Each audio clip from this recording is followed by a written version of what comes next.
queria pensar com vocês aqui, amigos, queria já ir direto ao ponto, vocês que formam o núcleo duro dessa comunidade, no sentido de que a essência dessa comunidade está aqui hoje à noite, o que aumenta muito a minha responsabilidade. Diria a vocês que para mim talvez fosse muito mais fácil pregar num domingo aqui para o pessoal em geral, do que falar para a gente tão seleta, tão apaixonada por Jesus, tão conhecedoras das Escrituras e desejosa de ver a igreja do Senhor Jesus aqui nessa comunidade e por meio dela abençoando esse bairro aqui. E tenho certeza absoluta que o impacto que essa comunidade já tem gerado, é verdade, quando a gente vive muito num lugar, a gente começa a não perceber pequenos avanços, pequenos processos e projetos indo adiante. Obrigado, Lê. Mas a última vez que eu vim aqui não tinha essa estrutura do Kids aqui, não tinha esse processo formado, então talvez você se acostumou, mas quem veio aqui e não viu isso e vê agora, tem um impacto poderoso, dizendo assim: Senhor, está acontecendo alguma coisa aqui nessa comunidade. E graças a Deus que isso não está ligado exclusivamente ao Leandro, a Fabi, seus filhos e a Nora, tem a ver com o trabalho de todos vocês e daqueles que estão ligados a vocês, porque tudo quanto Deus faz de grande numa comunidade, nunca faz por meio de uma pessoa, faz por meio da sua comunidade, e particularmente por meio da sua liderança principal. Quantos aqui são anfitriões de uma célula? E talvez eu vá dizer aqui algumas camadas de liderança e você acumule. Mas quando vocês abrem as casas para uma célula acontecer na sua casa lá durante a semana? Quantos? Levanta bem a tua mão aí que você é um herói. Graças a Deus. Quantos aqui já são um auxiliar? Talvez seja anfitrião e auxiliar. Meu amigo manteve a mão levantada. Muita gente acumula essa bênção dupla aí, né? Quantos aqui já são líderes, facilitadores de uma célula? Legal. Supervisores. Tem outra camada de liderança, Lê? Para aí, né? Para entre aspas, né? Agora, quantos aqui estão no Volunteers? Nossa. Final da Zona Leste, a gente falando inglês. Falei pro Diego, não vou perder a oportunidade. Quantos? Voluntários. Ou seja, todos nós aqui estamos envolvidos direta e intimamente com o que Deus está fazendo. Não estamos assim? Então, para vocês, eu vou ser papo reto, olho no olho, e dividir com vocês alguns insights, alguns pensamentos, a partir de experiências que tenho tido lá na comunidade da Graça Sede. Lá eu tenho algumas funções, mas a que mais enche de paixão o meu coração é trabalhar com as células. Somos hoje 167 células. Estamos trabalhando, esse meu amigo que está comigo lá, estamos trabalhando 48 novos auxiliares que vão multiplicar esse ano ainda.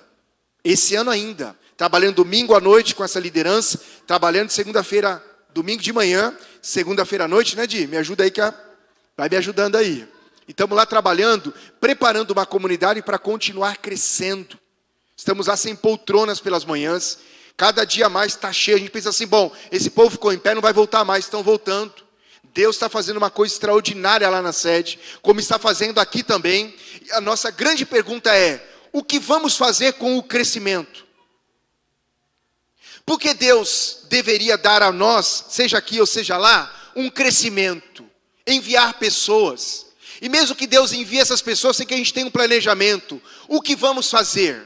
Quais são os desafios de uma igreja pujante, relevante e naquilo que a gente deseja ser, uma comunidade excelente? Deixa eu te perguntar para te provocar. Quantos aqui querem ver a comunidade da graça sendo considerada pelos de fora uma comunidade excelente? Quantos? Deus está envolvido nisso? Tá. Deus investiu nisso? Muito. Investiu o que tinha de melhor. Investiu Jesus, o seu Filho, para dar para a igreja dele, a igreja que é dele, essa qualidade de uma igreja excelente, uma igreja relevante, uma igreja que causa impacto nas suas imediações. E a comunidade da graça tem esse DNA. Seja na sede, seja no Nordeste, no Japão, aqui na Zona Leste, a comunidade da graça tem sido uma referência de bênção para essa nação. O que aumenta em nós a nossa responsabilidade. Vaidade nenhuma. Tudo tem a ver com o que o Senhor está fazendo. Mas a grande pergunta é: se Deus quer fazer algo excelente entre nós, Ele vai usar a gente. Não vai usar anjos, não vai usar sistema governamental nenhum. Quem vai investir nisso que Deus está fazendo, somos nós pela graça de Deus. Irmãos, isso deveria provocar uma explosão de alegria no nosso coração. Gente como eu e você, sermos contados entre aqueles que estão trabalhando para aquilo que Deus quer fazer de mais importante na terra, alcançar o perdido e fazer dele um grande discípulo de Jesus. Está conosco esse assunto. E a pergunta é, e como interagimos nesse processo? Deixa eu te fazer uma outra pergunta para a gente entrar num texto aqui, uma leitura e uma aplicação objetiva. Quantos aqui já lidaram alguma vez na vida com algum conflito? Quantos estão lidando hoje, agora, exatamente nesses dias, com alguns conflitos? E nem vou te perguntar profeticamente sobre o futuro, porque ninguém quer. Mas nós vamos lidar a vida toda. Por quê? Porque nós estamos num mundo cheio de conflitos. Conflitos. Conflitos de natureza familiar. Conflitos de natureza dos relacionamentos interdependentes. Conflitos de interesses. Conflitos do tipo de ideias. Conflitos culturais. Conflitos até geracionais. Eu tenho 45 anos de idade e uma filha de 12 em processo de escolarização. A forma como aprendemos é completamente diferente. Já peguei a minha filha fazendo sentenças matemáticas com chat GPT. Sabe qual foi o primeiro sentimento que me veio ao coração? Vou matar essa menina. Primeiro, coisa que tem filho de adolescentes. Senhor, guarda a gente. Que luta boa, Senhor. Mas nós vamos vencer. O segundo sentimento. Por que não tinha um negócio desse na minha época? Ia facilitar a vida ou não ia? Mas a questão não é a tecnologia, é como nós olhamos e utilizamos. Então tem um conflito geracional. Ela nasceu numa época virtual, digital. Nós não, nós somos, em maioria aqui, nós somos uma geração analógica. Aprendemos a coisa numa outra lógica, mas estamos lidando com um mundo completamente conectado, ou hiperconectado. E a questão é, vamos fazer disso um conflito que vai nos afastar uns dos outros, ou nós vamos usar tudo isso para nos conjugar cada vez mais uns aos outros? É uma questão de escolha. Mas estamos num mundo cheio de conflitos, verdade ou mentira? Isso é novidade? Não, mas é uma realidade. Não é novidade, mas é uma realidade. E como lidamos com isso, é que define para onde a gente vai. E o que Deus vai fazer entre nós. Como lidamos com os conflitos. Não dá para ignorá-los. Eles existem, Letícia. E existem aos montões. De toda fase, de toda natureza e de toda proporção. E a pergunta é, isso já não acontece desde Gênesis 4? Quando nossos pais originais resolveram desobedecer a Deus, foi instalado no mundo um projeto de conflito. Veja, por exemplo, que na sequência eles vão ter 2 filhos, Caim e Abel. Já os primeiros registros mostram um tendo inveja do outro em relação a culto a Deus. Porque o conflito de Caim e Abel, quando vão ofertar a Deus, é porque Abel ficou enciumado da relação, aliás, Caim ficou enciumado da relação que Abel tinha com Deus. E o que ele fez com o irmão? Matou. Conflitos. Primeiro homicídio da história, já na primeira família. E por que vai ser diferente conosco? Não vai.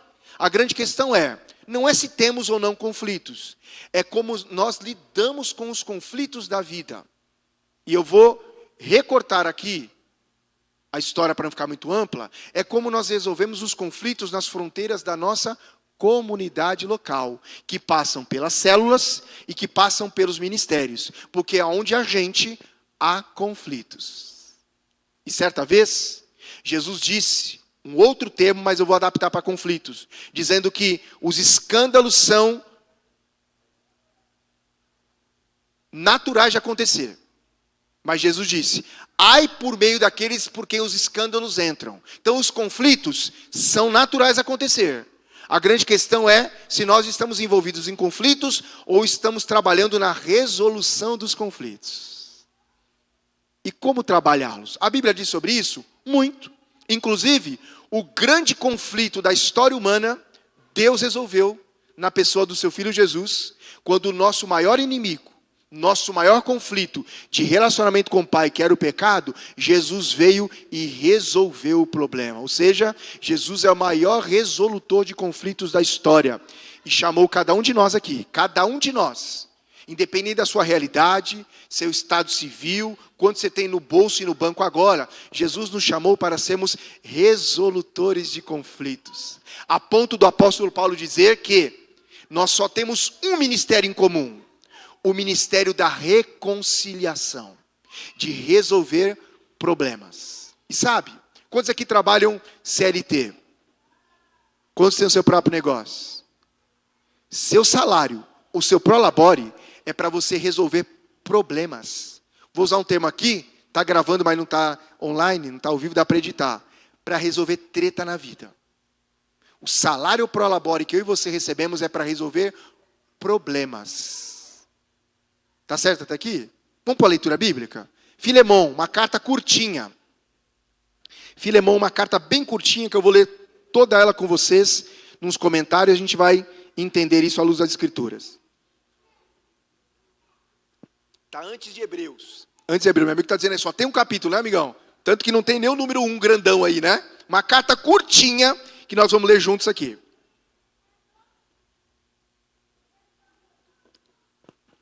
Vamos ver um case de conflito aqui, vamos ver juntos? Como é que se resolvem conflitos? É uma carta curta, mas cheia de ensino, cheia de inspiração. Ensino porque nos mostra como resolver conflitos grandes, médios e pequenos. E inspiradora porque eu e você podemos praticar também. Então diz o texto sagrado aqui na minha versão NVI, se você quiser acompanhar na tela é a mesma versão, diz assim: Paulo, prisioneiro de Cristo Jesus, e o irmão Timóteo, uma carta a duas mãos. A você, quem aparece aí agora como um terceiro personagem? A você, guarda esse homem aí, esse nome. A você, Filemão, nosso amado cooperador, a irmã Áfia, a Arquipo, nosso companheiro de lutas, e a igreja que se reúne com você onde? Olha uma célula aí aparecendo. Um líder de célula, um anfitrião, recebendo uma carta do apóstolo Paulo, escrito com a ajuda de Timóteo, parceiro amado, amigo, a um homem que tinha uma célula na sua casa. E olha a continuidade da coisa. No verso 3 diz: a vocês, o que ele está desejando para aqueles irmãos?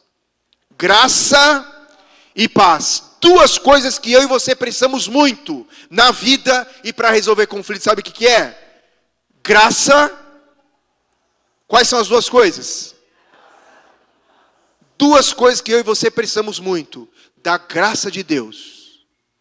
Da graça. Do favor imerecido de Deus. E da paz, que é uma promessa que Jesus nos deu. A minha paz dou a vocês. Não a dou como o mundo a dá. A minha paz eu deixo com vocês.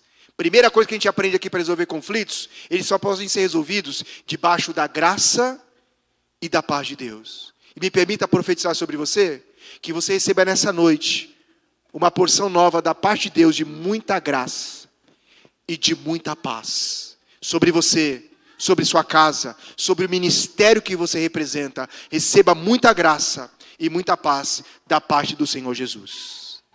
Verso 4. Palavra do apóstolo Paulo escrita numa carta a Filemão. Sempre dou graças a meu Deus, lembrando-me de você nas minhas orações. Porque ouço falar da sua fé no Senhor Jesus e do seu amor para com todos os santos. Imagina você receber uma carta dessa do pastor Leandro. Esse ano ainda você vai receber uma carta assim. Já o comprometi. Um e-mail, um WhatsApp. Vamos usar os meios, mas com o mesmo conteúdo.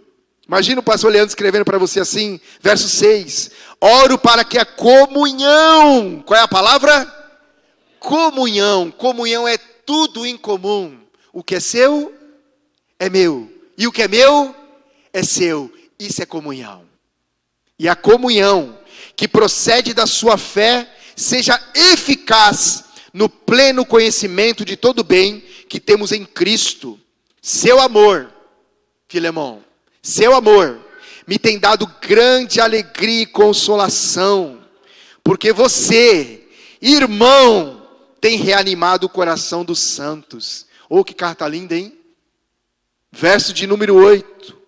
Por isso mesmo, depois de fazer todo esse enunciado de elogios a algo muito real na vida de Filemão, agora ele vai introduzir um elemento importante nessa carta. E presta atenção comigo, que aqui nós vamos extrair alguns princípios importantes também para uma reflexão objetiva. Por isso mesmo, tendo em Cristo plena liberdade para mandar que você cumpra o seu dever, prefiro fazer um apelo com base no amor. Eu podia mandar em você, mas não farei, não serei abusivo.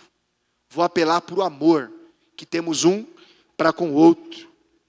Eu, Paulo, já velho, e agora também prisioneiro de Cristo Jesus, apelo em favor de meu filho. Qual é o nome da pessoa que aparece aí?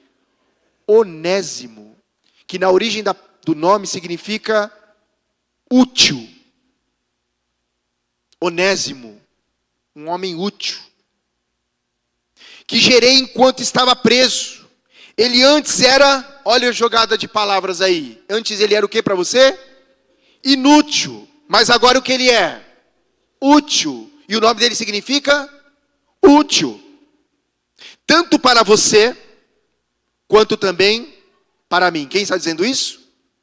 O apóstolo Paulo. Mando-o de volta a você como se fosse o meu próprio coração. Eu gostaria de manter Onésimo comigo para que ele me ajudasse em seu lugar, enquanto estou preso por causa do Evangelho. Mas não quis fazer nada sem a sua permissão, para que qualquer favor que você fizer seja espontâneo e não forçado. Talvez ele tenha sido separado de você por algum tempo, para que você o tivesse de volta para sempre. Não mais como escravo, verso 16. Não mais como escravo, mas acima disso, como um irmão amado. Para mim, ele é um irmão muito amado, e ainda mais para você, tanto como pessoa, como agora como cristão. Assim, se você, Filemão, me considera companheiro na fé, receba Onésimo, como se estivesse recebendo a mim mesmo. Se ele o prejudicou em algo, ou lhe deve alguma coisa, ponha na minha conta.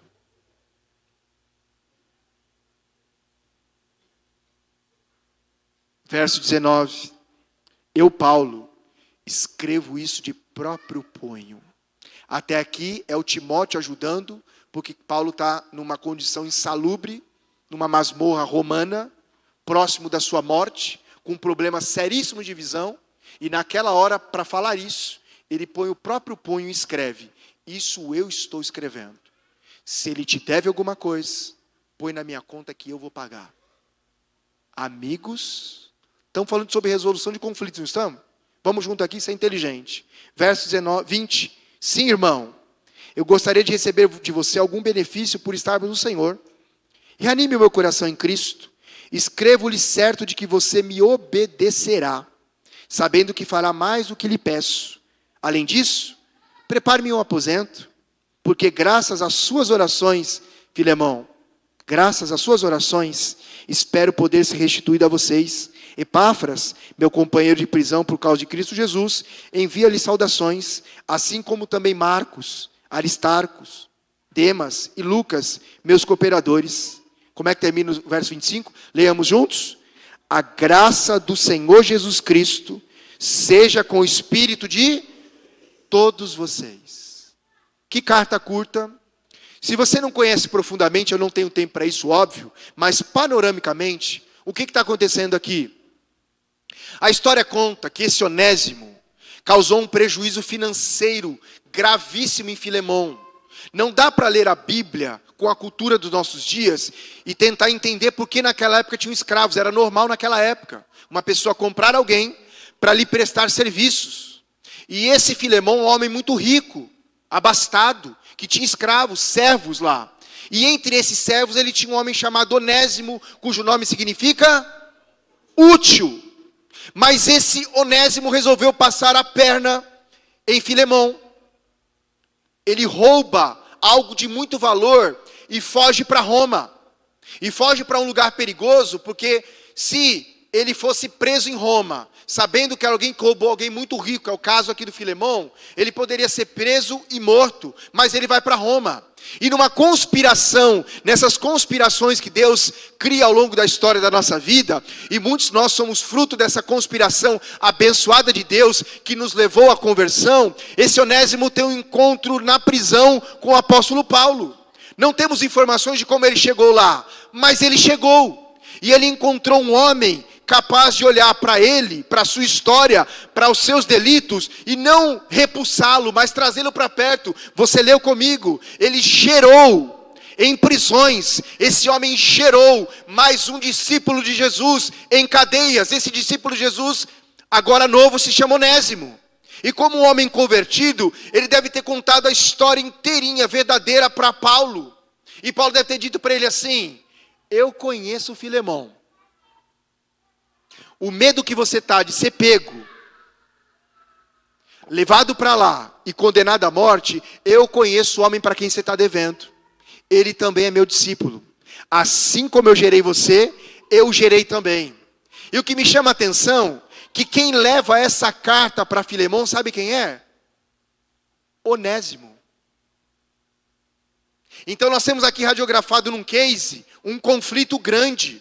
Um homem bondoso, gentil, amável, com profundo impacto na sociedade dos seus dias, tinha uma célula em casa, uma boa fama, um bom testemunho, mas tinha no coração uma lesão causada por alguém que lhe causou um prejuízo enorme, chamado Onésimo.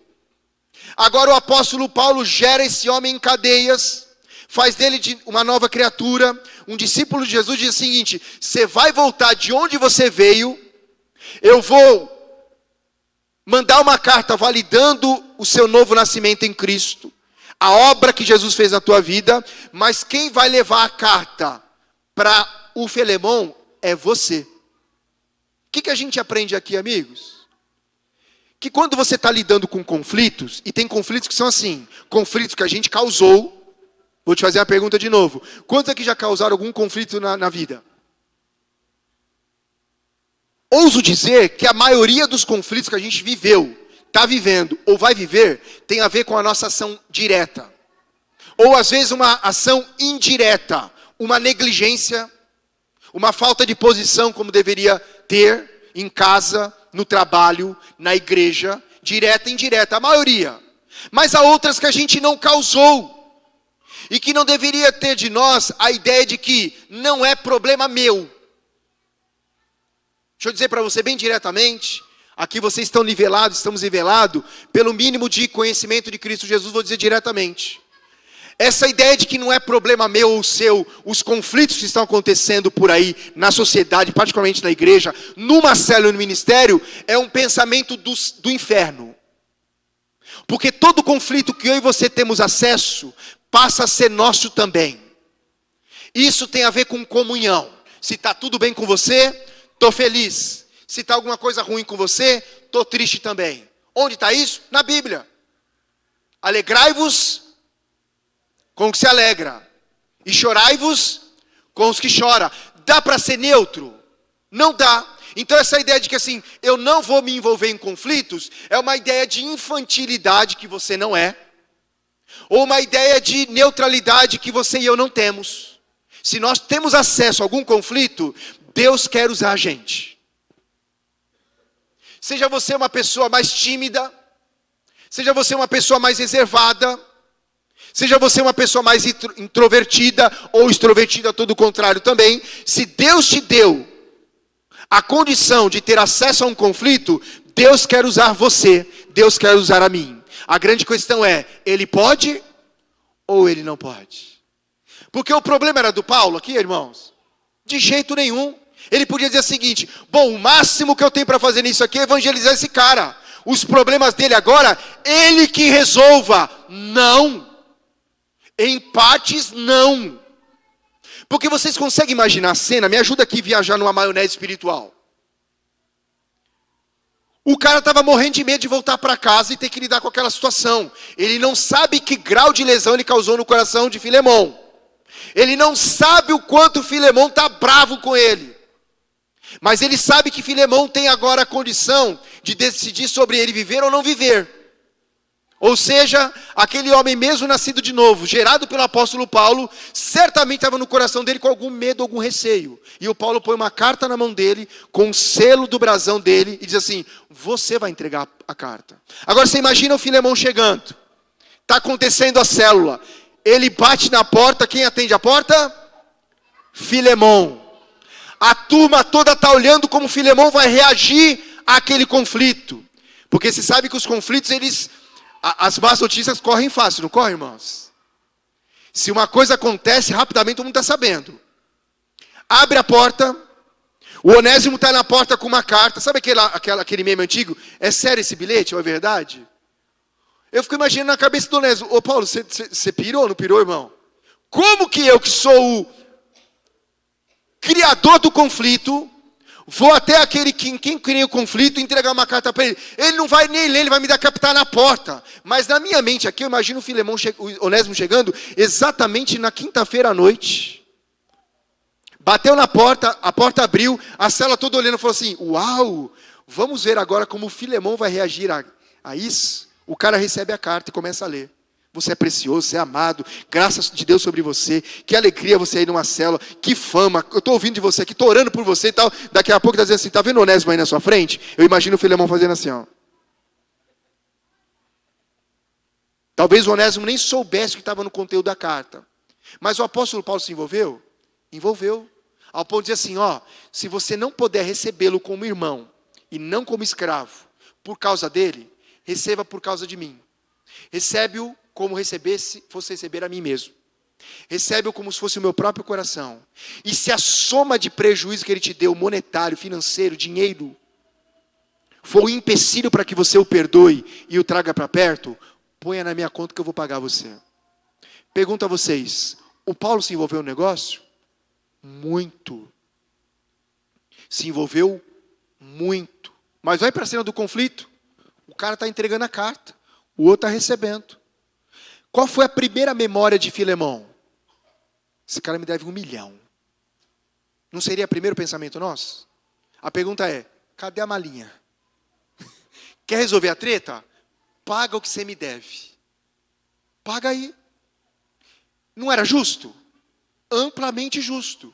O Onésimo tinha? Não. O que o Onésimo tinha para oferecer para aquele homem? Uma carta que nem ele escreveu. Mas eu imagino no meu coração que esse Onésimo voltou completamente arrependido do seu pecado. E por inferência, não está na Bíblia, completamente disposto a fazer alguma coisa para pagar o que devia. Mas o apóstolo diz assim: esquece a dívida, porque esse homem que te causou um conflito, um problema, uma lesão na sua alma, não é mais o mesmo homem. Como você também não é mais o mesmo homem que quando eu te gerei em Cristo Jesus.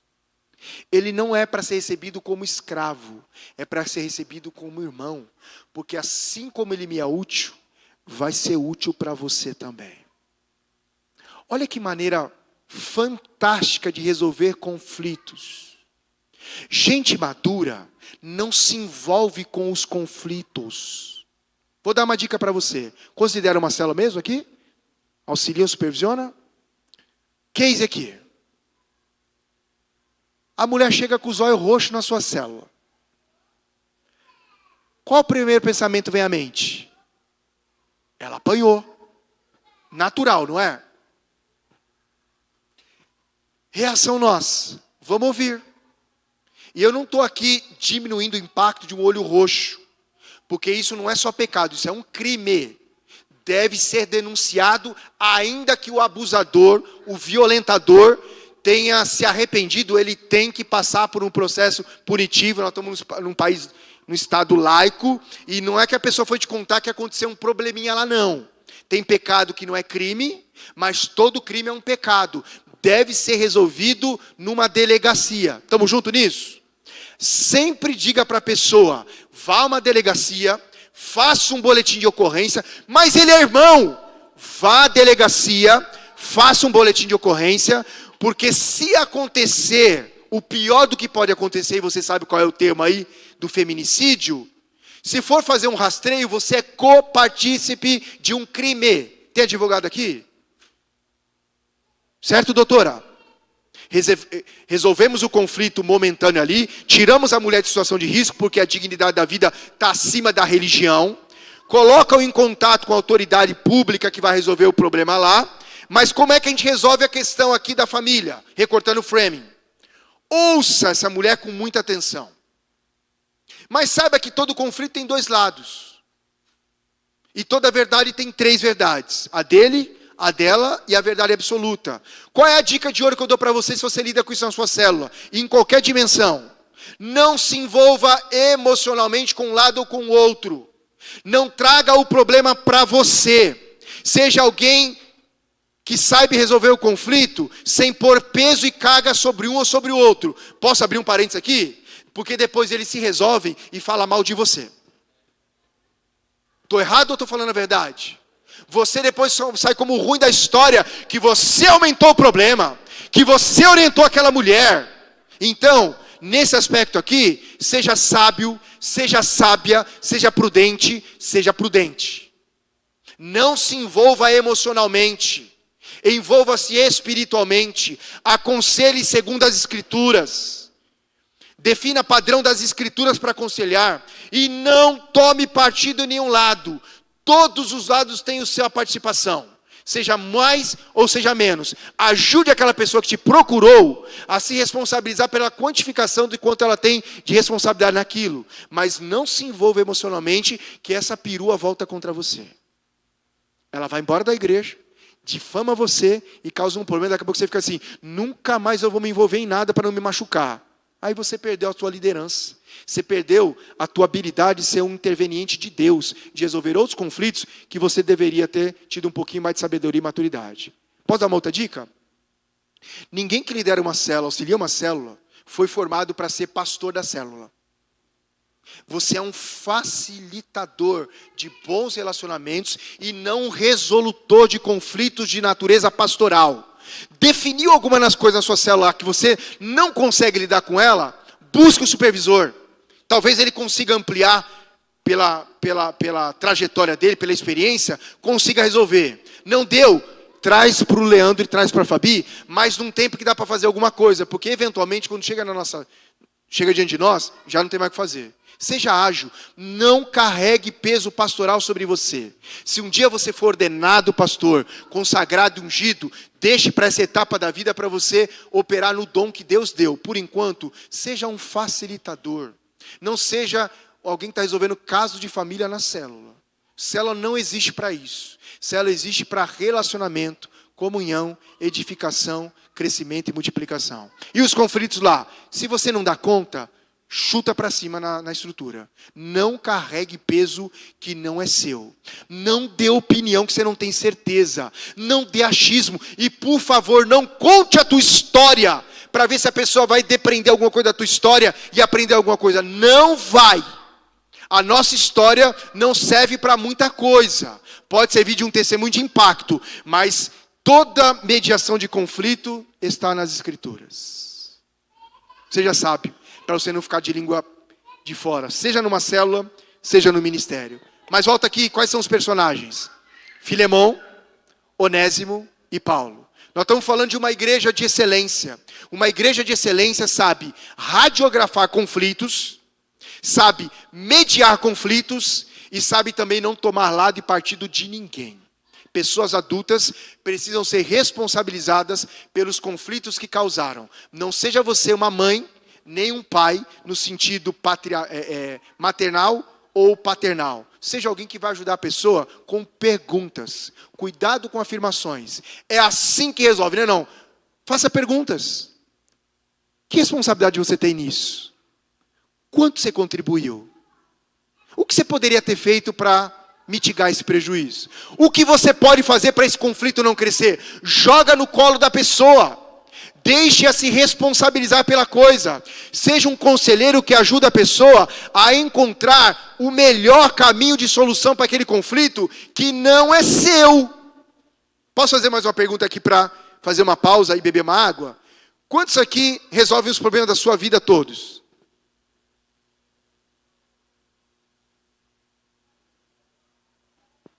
eu não tenho solução para um monte de coisa da minha vida. De onde eu vou achar a ideia de que eu vou resolver o problema das pessoas? Isso é síndrome de super-herói, que nenhum de nós é.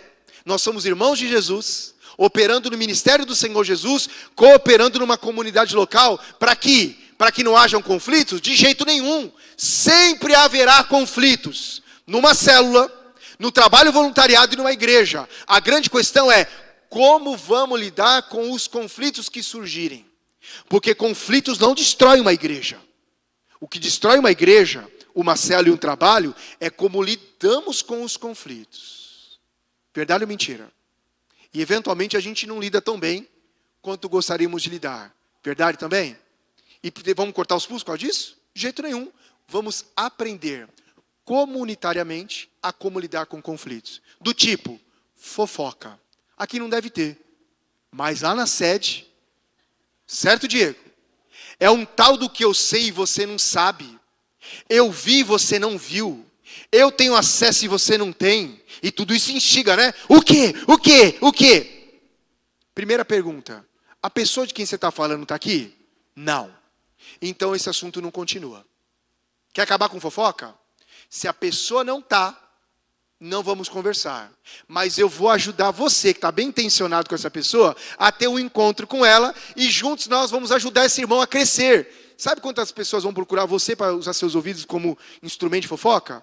Nunca mais. Seja você limite de conversinha na igreja, que tem muito. Ô irmãos, alguém já disse, e é verdade, as melhores e as piores pessoas estão na igreja. Por que as melhores? Porque aquelas que experimentaram da graça de Deus, nasceram de novo, são agora novas criaturas. Foram transformadas pelo poder do Evangelho de Jesus. E por que as piores? Porque elas já eram ruins, de fábrica. Vieram tomar um banho religioso, aprendeu a cantar as músicas, aprendeu a dizimar, ofertar, mas não nasceu de novo. Então ela está procurando sempre um conflito para se sentir bem. E se ela encontrar alguém que vai potencializar, e não é o teu caso, ela vai conseguir alastrar numa igreja uma coisa que era desse tamanho, vai ficar desse tamanho, se uma liderança não souber lidar com o assunto. Estamos juntos até aqui? Cuidado ouvido com o que você ouve. Cuidado para quem você dá atenção. As pessoas não são tão bom intencionadas como parece até na introdução da fala. Estou falando isso para a gente orar pela pessoa. Mentira deslavada. Porque gente bem intencionada não fala de um para o outro. Fala do um para o um. Falam com amor. Falam olhando nos olhos e tem lágrimas quando vê o pecado do irmão. E se oferecem para ajudar. Porque todo bom aconselhamento, guarda essa chave aqui. Quando você for aconselhar alguém, no final do aconselhamento, percebeu a pessoa quebrantada? Ofereça-se para caminhar com ela no caminho da restauração. Não deixa ela ir sozinha. Diga para ela assim, depois de tudo que disse aqui, disse com amor, com firmeza, que caminho você vai tomar? Quais são as decisões que você vai tomar? E termine orando pelas decisões que ela se comprometeu ali. E depois de orar, diga para ela o seguinte, conte comigo. Para o caminho da restauração, conte comigo. Conte com o meu tempo e conte até com o meu dinheiro. Não foi isso que o Paulo fez? Empenhou a própria honra numa carta e mandou o prejudicador por prejudicado, dizendo o seguinte, restaura, dá mais uma chance, dá uma chance nova, porque o homem que te foi separado por um tempo já não é mais o mesmo. Esse Onésimo voltou a ser útil, já não é mais um ladrão, é um irmão em Cristo Jesus. E quando a gente olha para as pessoas na dinâmica da utilidade, a perspectiva muda muito. Porque invariavelmente, a gente é capaz de matar as pessoas do coração. Nunca mais quero falar. Pergunto a vocês, não precisa dar nome nem nada. Isso acontece em todo lugar. Alguém já foi embora dessa comunidade aqui? Falando mal de alguém, inclusive de você? Sabe que um dia ela pode voltar? E a pergunta é, que igreja essa pessoa vai encontrar? Punidora? Justiceira? Vai pôr no banco e vai aprender? Esse é o Evangelho de Jesus? Não.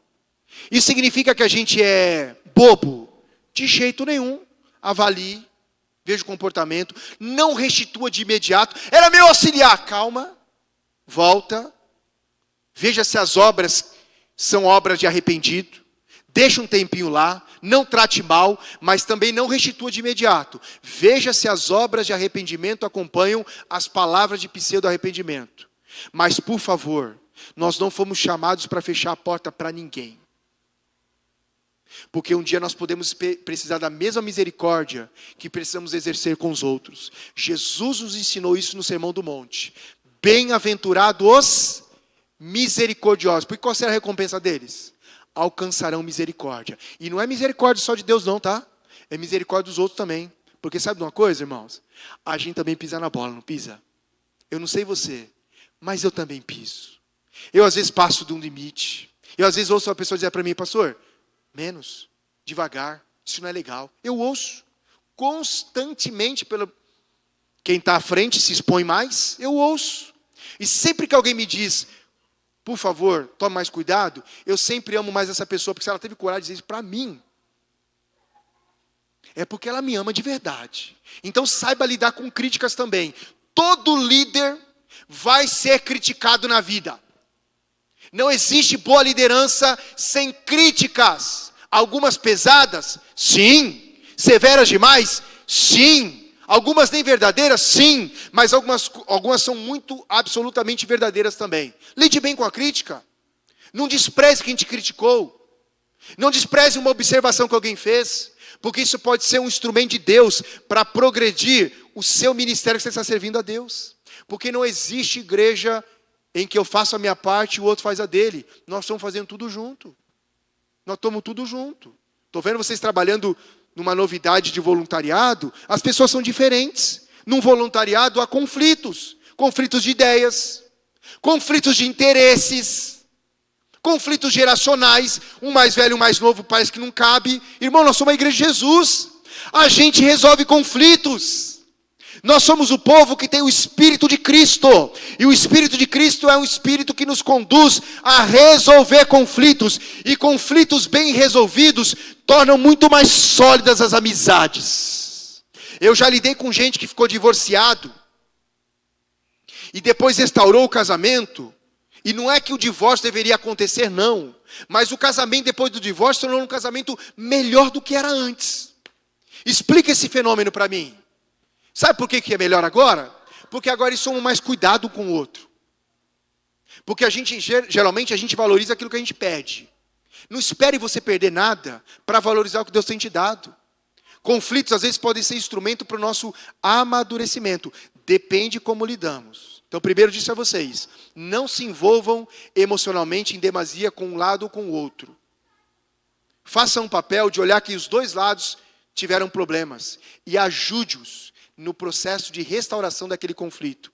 Jogue água, não gasolina. Aqui isso não acontece, né? Eu sei que eu estou falando para vocês aqui e não tem nada a ver com vocês aqui. Vocês me perdoem? Posso beber uma aguinha? Diz para a pessoa do lado aí, ó. Mais 10 minutos ele acaba com essa conversa aí. Pode dizer para a pessoa aí.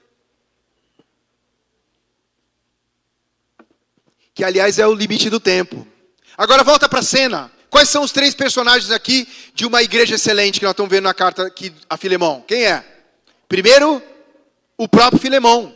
A igreja precisa de Filemões. Pessoas que são machucadas, ofendidas, traídas, maltratadas, mas que não perde a docilidade. Esse Filemão tinha essa história difícil com Onésimo, mas continuava liderando uma série e dando bom testemunho na sociedade. O Paulo falou dele aqui. Aquele conflito não amargou o Filemão. Ele permaneceu fazendo o que estava fazendo, mesmo tendo uma história de ofensa na vida. Mas uma igreja excelente precisa de onésimos também. Quem são os onésimos? São esses novos que chegam entre nós, que não sabem nada sobre Jesus, e põem a igreja de pernas para o ar. Eles causam problemas, eles causam conflitos, eles criticam tudo, nada está bom, tudo está errado, está muita luz, pouca luz, muita pregação, pouca pregação. Eles criticam tudo e todos, eles são importantes para a igreja de Jesus. Porque onésimos tiram a gente da zona de conforto. Onésimos são bebês na fé, que não conhecem o que eu e você conhecemos, que precisam de pais espirituais, que vão ajudá-los a crescer, e vão dizer para eles, está feio, não é por aí, essa sua atitude não combina com as Escrituras, a salvação que você recebeu é uma salvação que te transforma. Para de se apegar aos seus traumas, para de ficar justificando as suas misérias porque seu pai não estava, porque sua mãe não fez. Porque em Cristo Jesus nós fomos plenamente transformados em novas criaturas, e aquele que está em Cristo, nova criatura é. As coisas velhas se passaram, tudo se fez novo. Sabe para quem a gente diz isso? Para os onésimos. E quem diz isso para os onésimos? Os filemons. Mas existem conflitos que onésimos e filemons não conseguem resolver. Precisam de apóstolos Paulos entre nós. Aqueles mais experientes, que vendo a coisa, dizem assim: eu não vou fingir que não está acontecendo. Por favor, se há algum conflito, eu não sei, que você sabe, está lidando, de natureza comunitária, tome cuidado com a história que as pessoas contam. Tome muito cuidado. Leandro não me disse nada, não tem informações, mas eu sei lá pela sede. As pessoas se arrebentam porque escutam alguma coisa e sugerem assim: está errado mesmo. É abusador. Vocês estão vendo nas redes sociais. Pastor atrás de pastor caindo dos púlpitos. E não só por pecados de natureza sexual, por abuso religioso, por doutrina rígida, que eles impõem sobre os outros, mas eles mesmos não praticam. Tem igreja pondo o pastor assim para fora. Pastor fundador, sendo posto para fora, por abusos e conflitos que tentaram resolver entre eles, entre Filemons e Onésimos, mas pensavam de um apóstolo Paulo, alguém mais experiente fora, dizendo assim: parou tudo, eu tenho autoridade nesse assunto aqui, pode parar, para de infantilidade, para de criancice, porque ser firme envolve isso também, irmãos.